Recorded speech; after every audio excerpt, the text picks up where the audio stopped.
Bismillah ar-Rahman ar-Rahim. Alhamdulillahi Rabbil Alameen. Wassalatu wassalamu ala Rasulillah wa ala alihi wa sahbihi ajma'een. All praise and thanks belongs to Allah subhanahu wa ta'ala. And may the peace and blessing of Allah be upon His servant and final messenger Muhammad sallallahu alayhi wa sallam. As to what follows, my dear respected brothers and sisters in Islam, tonight I want to answer with you a question that is very important. And the question is, how does one defeat laziness? How does one overcome laziness? How does one fight laziness in his life? And especially when it comes into matters of worship. You know, the biggest problem we have with our worship is laziness. People don't wake up for Salat al-Fajr because of laziness. People do not continue their fasting after Ramadan because of laziness and because of its difficulty. They think it's difficult. And everything in life is like this. It's laziness that is the big problem. And as technology advances and develops in this life, laziness becomes even more and more, right? When you have everything on the phone, when you can do everything on the phone, when you can do everything online, people become lazy. So how does one defeat laziness in life? And we need to understand that the road to Allah subhanahu wa ta'ala is a long road. It's a long road. And it's a difficult road as well. There's a lot of hardships on the road. And this is why, this is one of the wisdoms for why Allah subhanahu wa ta'ala made His house, Al-Kaaba, He made it in a desert. He commanded that it's built in a desert, in a place that is cut off from the world. You know, when you get there, it's difficult. The question is, why didn't Allah Azza wa Jal order and command for His house to be built on the coastline, next to the beach, on the shoreline, where there's greenery and alhamdulillah, the weather? Why not? Al-ulama rahimahumullah, they said, the road from here to Mecca is a difficult road, full of hardship, in a valley. It's difficult, it's hot. This is to teach us that that is the road to Allah. The road to Allah is full of difficulty. It's just like the road to Mecca.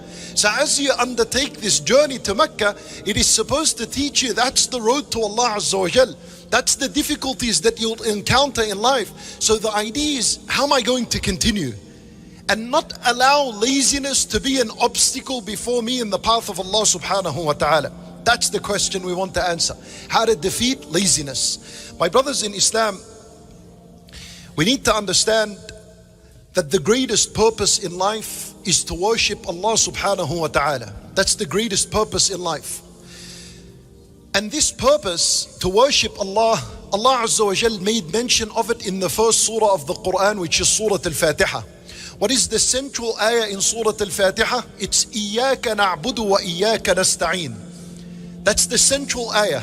This ayah in Surah Al-Fatiha is actually a summary of the entire Quran.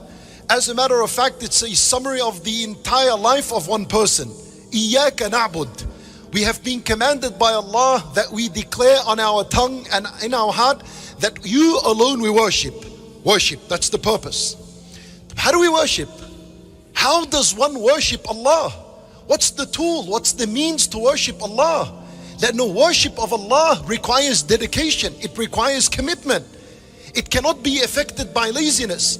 The second half of the ayah tells us how we're going to fulfill this purpose. And that is, وَإِيَّاكَ نَسْتَعِينَ. And you alone we seek help. Even the purpose of life is to worship Allah, na'bud. How are we going to worship Him? What's the means of worshiping Him? You need to always keep in your mind and in your heart, إِيَّاكَ نَسْتَعِينَ. You alone we're going to seek help when worshiping you. And that is the only way you're going to fulfill the purpose of worshipping Allah Azza wa Jal. And in brief, that is the answer. That you always seek Allah subhanahu wa ta'ala's help when it comes to your worship. And this is why from the dua of Rasulullah sallallahu alayhi wa sallam, which he taught to Mu'adh ibn Jabal radiyallahu anhu, he said to him, Ya Mu'adh, inni uhibbuka fillah. Nabi sallallahu alayhi wa sallam is teaching Mu'adh something. Listen to what he teaches him. He says, فَلَا تَدَعَنَّ دُبُرَ كُلِّ صَلَاةٍ أَن تَقُولَ. He's teaching him a dua. He said to him, Oh Mu'adh, I love you for the sake of Allah. And that has its effect on itself. This is a statement that is teaching us Nabi Sallallahu Alaihi Wasallam how he used to deal with his companions. Look at the love and the mercy and the compassion he had. He wants to teach him something important. He said to him, do not leave out after every salat that you say and make this dua, Allahumma a'inni ala dhikrika wa shukrika wa husni ibadatik. Al-ulama rahimahumullah, they say that this dua is supposed to be said at the end of the salat before at-taslim. Before you make as-salam and you exit the salat, make the last dua you say, Allahumma a'inni ala dhikrik. Oh Allah, give me the power and the strength and the ability to remember you. Give me the ability, because on my own I cannot do it. If I was to rely on my own ability, I would fail, because I'm lazy. But give me the ability to remember you. أعني على ذكرك وشكرك. And the best of dhikr to Allah is the one that makes gratitude of Allah. وذكرك وشكرك, and to thank you. And the best of gratitude shown to Allah, وحسن عبادتك, the excellent worship of Allah subhanahu wa ta'ala, to master and perfect your worship. So you're asking Allah Azza wa Jal in this dua to give you the strength and the ability to remember Him, to be grateful to Him. And these two should lead to husni ibadatik, to perfect the worship for Allah Azza wa Jal. This is a dua you're supposed to say after every salat. This is 5 times. And even in your sunan at the end of the salat, you're supposed to say it. And in this dua, you are acknowledging that if you were left on your own, you'd be able to do nothing. You know, now my brothers in Islam, I share with you something else. This is a dua that you're asking Allah to give you the ability and the strength to worship Him. You know, in the adhan, when the caller makes the adhan, we're supposed to repeat after the muadhin what he says. If he says Allahu Akbar, what are we supposed to say? Allahu Akbar, Allahu Akbar. When does it change? And hayya ala salat, hayya ala al-falah. When the muadhin says hayya ala salah, which means come to salah. The muadhin is calling all of us. He's saying come to salah. Hayya ala al-falah, come to success. Come. Salat is success. What are we supposed to say? We don't say hayya ala salat. He's calling us to salat. We don't say hayya ala salat. We say la hawla wa la quwwata illa billah. You know why? I'll tell you why. La hawla means I have no ability. I have no will. It's as though you're saying, he's telling you come to salat. And you're saying, la, I have no ability to come to salah. La hawl. I have no way to come to salah. Wa la quwwah. And I have no strength and no ability to come to salat whatsoever. Illa billah. Except if Allah was to give me permission. And you repeat this again when He says hayya ala al-falah. Idhan anta, when you say la hawla wa la quwwata illa billah, you're acknowledging your weakness. The muadhin is calling you to come to salat, and you are told by Nabi sallallahu alayhi wa sallam to say, tell him, no way. There is no way for me to come to salat. And there is no strength for me to come to salat.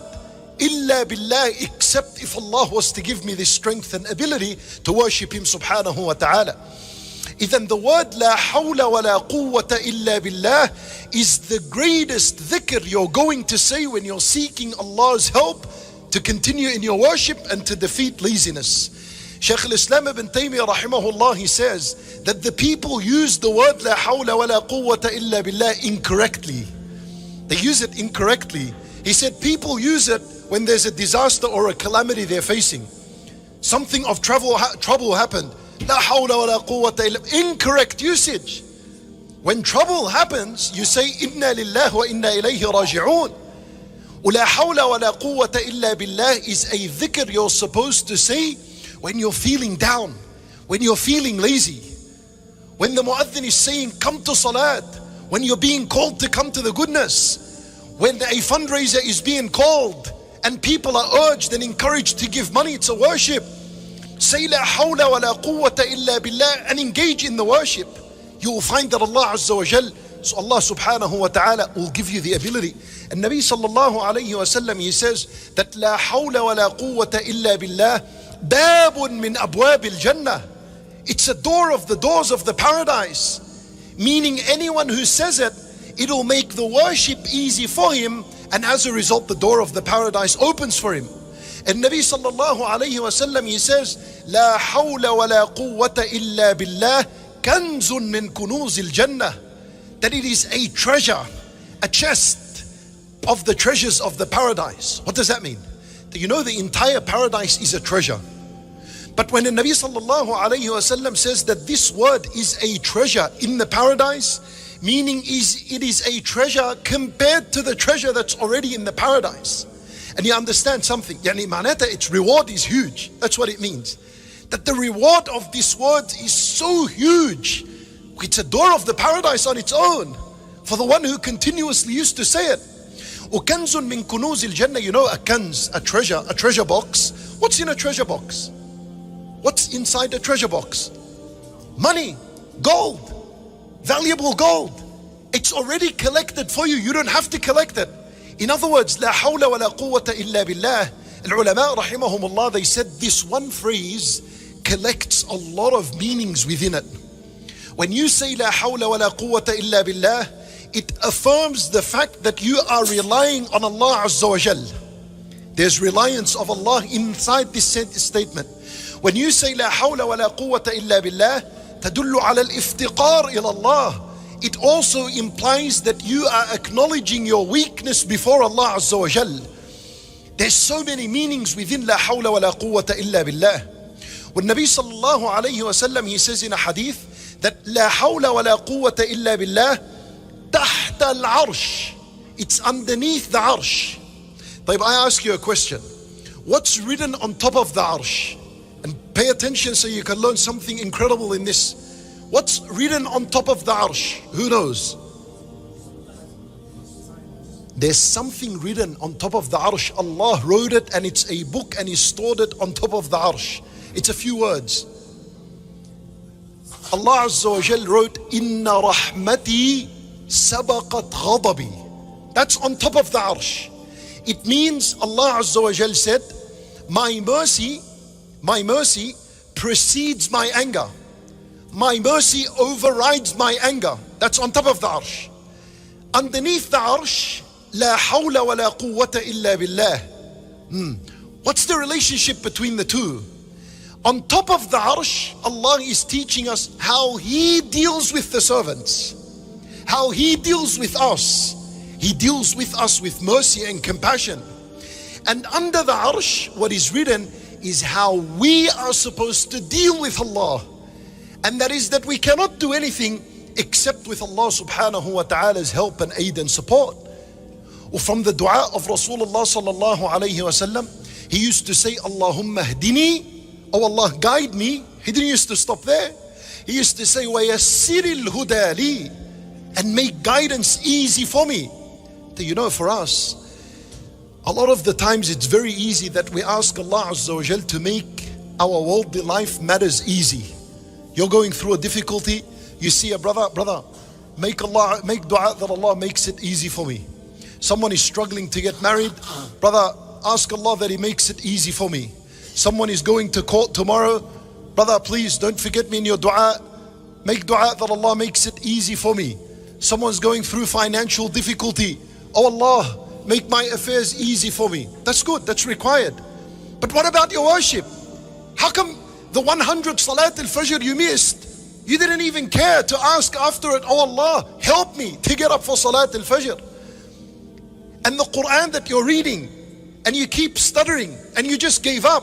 Why didn't you ask Allah to make al-Quran easy for you to read?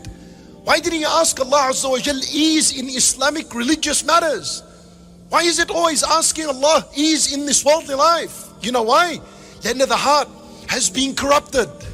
Khalas. The heart only looks at worldly matters. That's all it's caring about.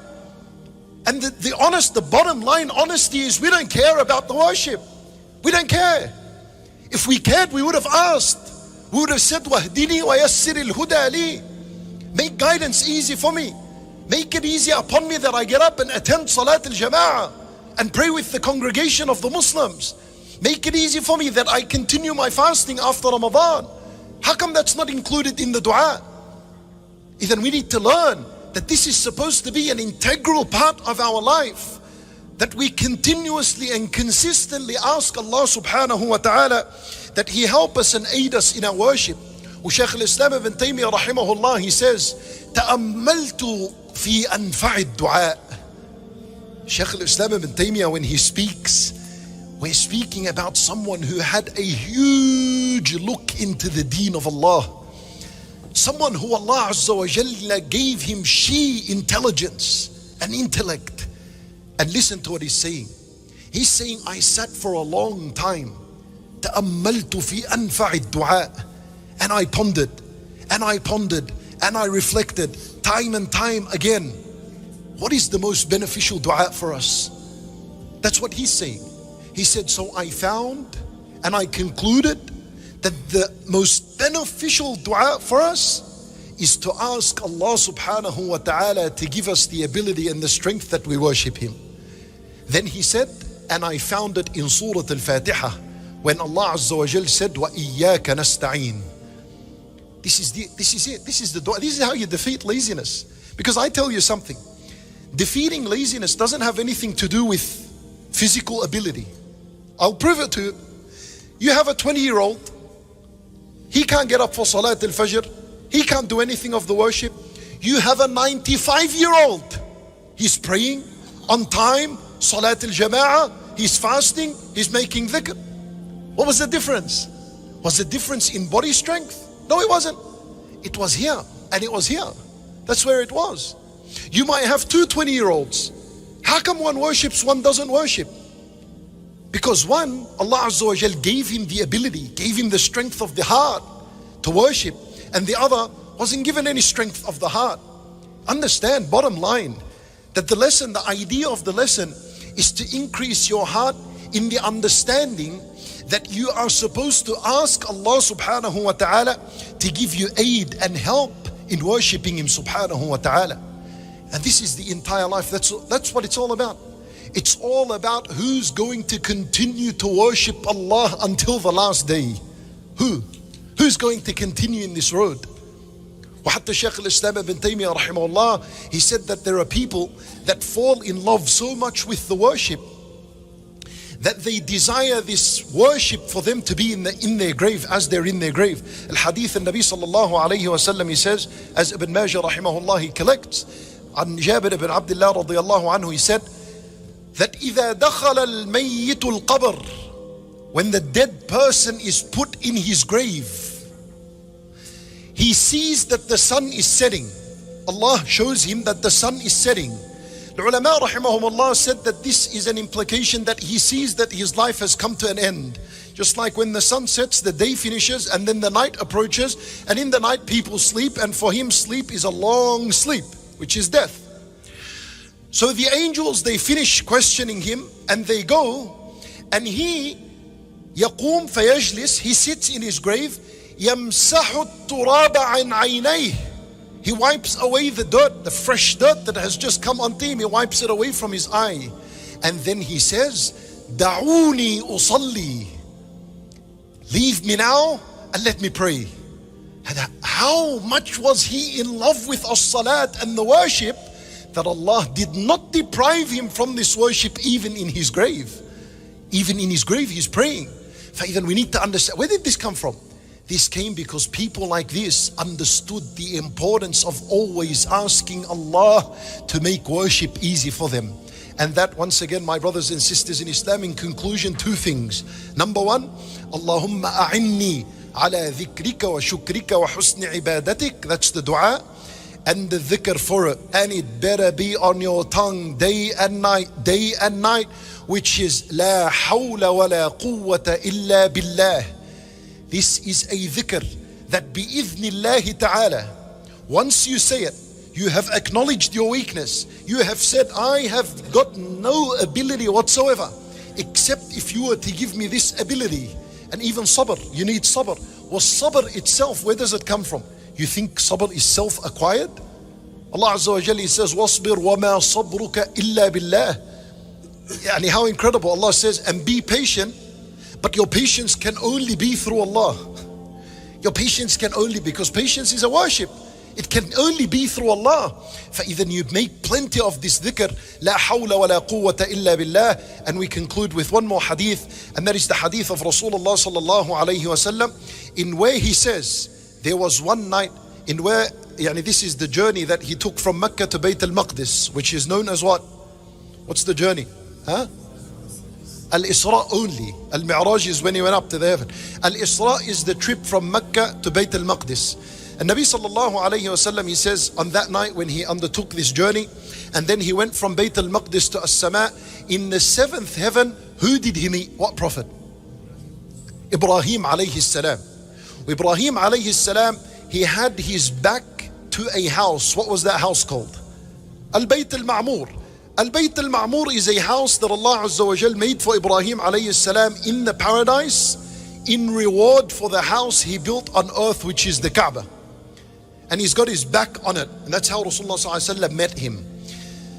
Al-Bayt al-Ma'mur is a house that 70,000 angels enter it every day. They worship Allah and they never return to it. But anyway, this is a meeting between who? Rasulullah sallallahu alayhi wa sallam and Ibrahim alayhi salam. Two of the best creation of Allah to ever walk the face of this earth. And this is the first ever meeting. Yani in other words, this is the most historic meeting that ever happened between the two greatest men that ever walked the face of this earth. This is the most, this is it. This is the peak of conversations. You know what they spoke? What did they say to each other? They didn't speak about politics. They did not speak about economical situation on earth and how we're going to solve it. They didn't speak about the environment and how we're going to solve the environment on earth. None of that is relevant. What they spoke about is supposed to teach you and I that that's the most important subject on earth and in history. There are two narrations. I share with you the other narration that concerns us. Ibrahim alayhi salam, he said to Nabi sallallahu alayhi wa sallam, he said, Ya Muhammad, مر أمتك أن يكثروا من غراس الجنة.